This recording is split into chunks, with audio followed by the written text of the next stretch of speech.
છે તો જે વાત ચાર આપણા સદગુરુ સમજાવી છે એ નક્કી થઈ ગઈ હોય અને પછી હજી જો આપણે જાતા હોઈએ તો આપણે ઓલું કહે ને કે ગુરુ ન કર્યા હોય એનો તો વાંધો નહીં, પણ ગુરુ કર્યા પછી જો આ માર્ગ અપનાવે તો આને નુગરાથી ઓલો કહેવાય. હા કેવો?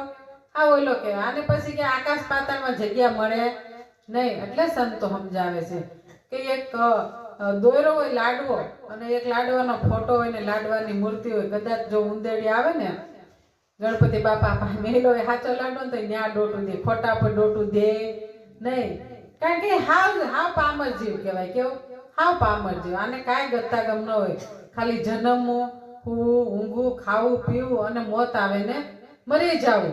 આ બસ 5 ઇન્દ્રિયનું આને જ્ઞાન હોય. કેટલું? આટલું જ જ્ઞાન હોય અને બીજી કાંઈ જ્ઞાન હોતું નથી. પણ છતાં એને એટલું જ્ઞાન છે કે આ સાચો લાડવો ખવાય.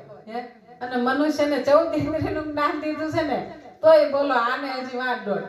આજે તમે ક્યાંક માંડવા છે મેલડીમાં ના, પછી તમે સારીપુરમાં તેથી હું ગઈ હતી ઓલી પૂનમે ને, અરે આપને તેમ થાય ઓહો આમ તો જો આ ક્યાં ઉભરાણું છે માણસ, કાંઈ ખબર છે. ધક્કા મારી લાઈનમાં જાય પાછા બહાર નીકળી જાય ધક્કા મારી છતાંય ડોટું દે છે.